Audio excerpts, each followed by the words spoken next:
विज्ञान बहिर पदार्थ पाठ पदार्थर 3टी अवस्था थाए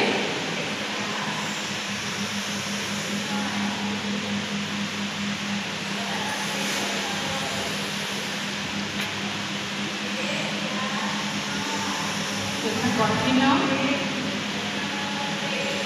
तरल एवं गैसीय। कठिन पदार्थ कौन जो पदार्थर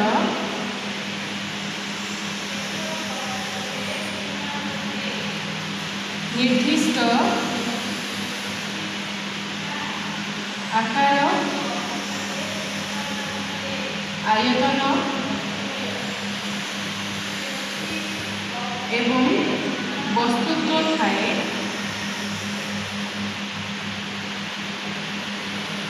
ताहाको कठिन पदार्थ कहुए एवं ताको आम जो स्थान रखा से स्थान अधिकार कर। तरल पदार्थ कौन जो पदार्थ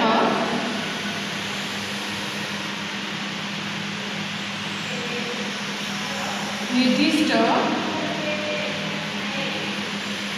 आयतन एवं वस्तुत्व थाए किंतु आकार न थाए। जेभली पानी को आम जब ग्लास में रखा ताल से ग्लास आकार धारण कर।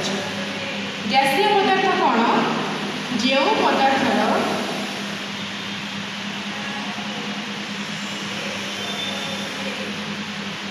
निर्दिष्ट आयतन एवं आकार न थाए किंतु वस्तुत्व थाए ताहाको आमे गैसीय पदार्थ कहबा। यथा उदाहरण वायुमंडलीय गैस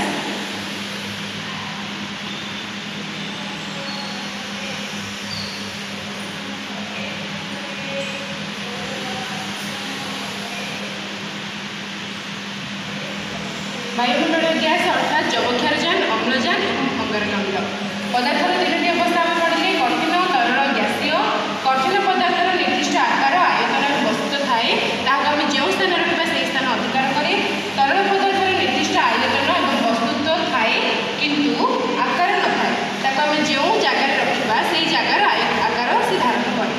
गैसीय अवस्थार पदार्थर निर्दिष्ट आयतन आकार न थाए किंतु वस्तुत्व थाए से पदार्थर आम ओजनर परिमाण माप करिबा। नमस्कार। Thank you so much for watching our video. Please don't forget to like, share, subscribe and press the bell icon for latest updates on Swami Vivekananda ideologies and our Sri Vivekananda Vidya Mandir group of institutions.